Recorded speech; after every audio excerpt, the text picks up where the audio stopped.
Good morning, children. Today we are going to start a new exercise of your book, maths book chapter, fractions and decimals. So we already have done exercise 2.4. So today we are starting exercise 2.5. Okay, children. तो आइए देखते हैं first question from your book exercise 2.5 which is greater. आपका जो first question है उसमें आपको बताना है इनमें कौन बड़ा है. तो देखिए इस चैप्टर में आपका इंट्रोडक्शन एक नई पॉइंट से हो रहा है, दैट इज डेसिमल. ये जो पॉइंट आप देख रहे हैं यहाँ पर लगा हुआ है इसे बोलते हैं डेसिमल. ठीक है, क्या बोलते हैं? डेसिमल. तो इस डेसिमल के साथ आपको बताना है कि इन दोनों में से कौन बड़ा है. तो जब हम डेसिमल का यूज़ करते हैं तो क्या होता है कि डेसिमल का मतलब होता है, अगर मैं इसको 0.5 लिख रही हूँ, इसका मतलब अगर मैं इसे फ्रैक्शंस में कन्वर्ट करूँ तो ये होगा 5/10. क्यों होगा 5/10 अगर मैं इसको फ्रैक्शन में कन्वर्ट करूँ? क्योंकि एक डेसिमल का मतलब होता है 10. मान लीजिए यहाँ पर 5 है और 5 से पहले डेसिमल लगा हुआ है, यानी डेसिमल के बाद कितने डिजिट है? 1. तो अगर हम इसे फ्रैक्शन में कन्वर्ट करें तो 5 के अपोन में उतना ही ज़ीरो आ जाएगा. मान लीजिए अगर यहाँ पर होता 0.05 तो यहाँ पर डेसिमल के बाद कितने डिजिट है? 1 और 2. तो अब अगर हम लिखेंगे तो 1 के साथ आएगी 20. अगर यहाँ पे होती, मान लीजिए कोई और डिजिट मैं ले लूँ ये, तो अगर मैं इसको फ्रैक्शन में कन्वर्ट करूँ तो ये होगा 3 कितनी डिजिट है डेसिमल के बाद? 1 2 3. तो यहाँ जाएगा 1 के बाद 1 0 2 0 एंड 3 0. मतलब जितने भी डिजिट होंगी डेसिमल के बाद उतनी ही ज़ीरो आ जाती है. तो डेसिमल का मतलब होता है 10, और जितनी भी डिजिट बढ़ती चली जाएंगी उतने ही ज़ीरो बढ़ते चले जाएंगे. राइट. तो ये तो हुआ आपका डेसिमल. अब देखिए आपको बताना है, अगर ये सिंपल नंबर होता तो आप बता देते इनमें से कौन बड़ा है, बट यहाँ पर क्योंकि डेसिमल आ गया है तो हम क्या करते हैं डेसिमल के लिए कि जितनी डेसिमल के बाद जितनी डिजिट यहाँ पर है उतनी ही यहाँ पर होनी चाहिए. देखिए यहाँ पर डेसिमल के बाद कितने डिजिट है? 1 और 2, और यहाँ पर 1. तो हम क्या करेंगे, यहाँ पर एक ज़ीरो बढ़ा देंगे. तभी हम कंपेयर कर सकते हैं जब डेसिमल के बाद दोनों तरफ इक्वल डिजिट्स हों. यहाँ पर 1 थी तो हमने ज़ीरो लगा दिया, और इसकी कोई फ़र्क नहीं पड़ेगा आपकी वैल्यू पर ज़ीरो लगाने से. बट ये ध्यान रखिएगा कि डेसिमल के बाद जो भी नंबर दिया गया उसके बाद ही आप ज़ीरो लगा सकते हैं. आप 5 से पहले ज़ीरो नहीं लगा सकते, आप बाद में लगा सकते हैं. और यहाँ पर है 0.05, तो 0.05. अब देखिए दोनों में डिजिट डेसिमल के बाद इक्वल हो गई, यहाँ भी 1 2, यहाँ भी 1 2. अब अगर मैं आपसे पूछूं 50 बड़ा होता है या 5 बड़ा होता है, ये तो 5 है ना, तो आप बताएंगे 50 बड़ा होता है. तो इसलिए आपका 0.5 इज़ ग्रेटर देन 0.05. ये आपका आंसर आ गया. Come to the next one. अब देखिए यहाँ पर है 0.7 और 0.5. यहाँ भी डेसिमल के बाद 1 डिजिट है, यहाँ भी डेसिमल के बाद 1 डिजिट है. तो यहाँ पर आपको कोई ज़ीरो नहीं लगानी है डिजिट को इक्वल करने के लिए. आपको 7 बड़ा होता है या 5 बड़ा होता है? 7 बड़ा होता है. तो यहाँ पर हम डायरेक्ट लिख देंगे 0.7 is greater than 0.5 and this will be your answer. Come to the next.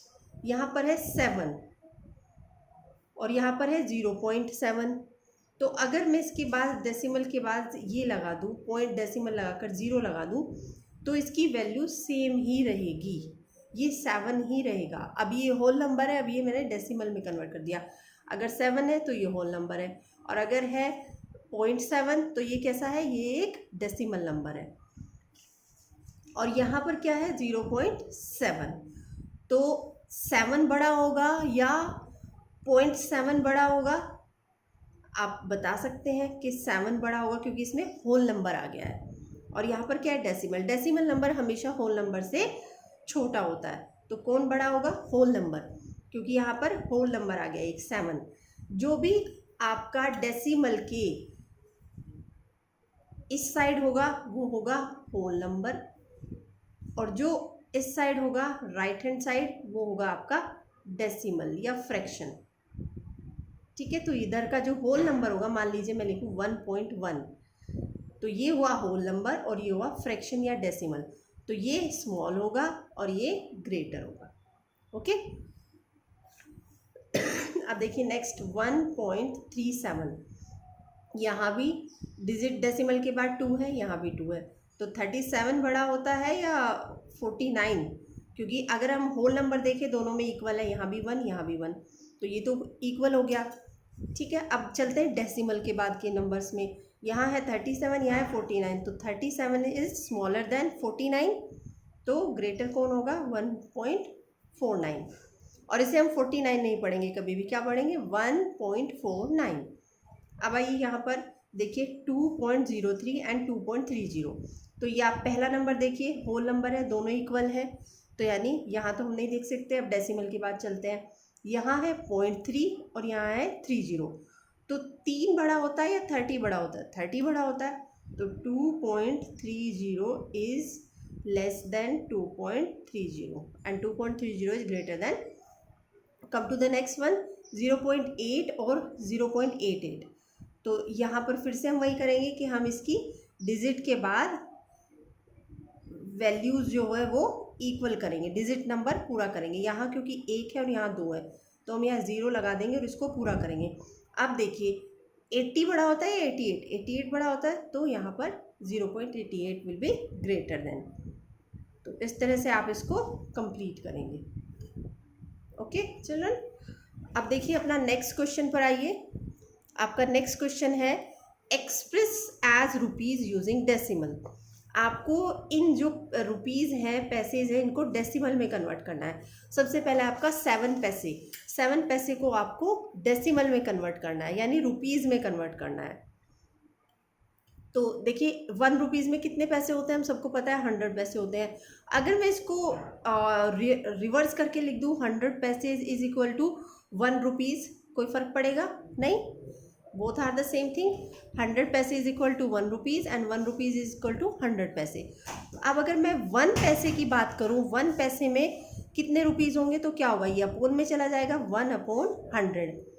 अब मुझे निकालना है 7 पैसेज में कितने रुपीज़ होंगे, तो 7 पैसे इज इक्वल टू 1/100 और मल्टीप्लाई हम किससे कर देंगे 7 से, ये चला जाएगा यहाँ मल्टीप्लाई में, कितना होगा 7/100। अब मैं इसको अगर 100 को डिवाइड करूँ 7 से तो क्या होगा, पॉइंट लगाएंगे, पॉइंट लगाया और 0 बढ़ गई, पॉइंट लगाया और 0 बढ़ गई, तो 0.07। देखिए ऐसे करेंगे 7 को 100 से, तो पॉइंट लगाया 0 और फिर उसके बाद यहाँ 0 लगेगी और यहाँ 0, तो 100 7 जा 700, कितना आया आंसर 0.07। तो चेंज हो गया आपका डेसिमल में। In the same manner we will convert the 7 rupees and 7 पैसे। अब देखिए 7 पैसे हम पहले क्वेश्चन में भी कन्वर्ट कर चुके हैं, कैसे किया था हमने, 7 पैसे is equal to 1/100 into 7 is equal to 7/100, और ये आ गया था 0.07, ऊपर मैंने अभी एक्सप्लेन किया है।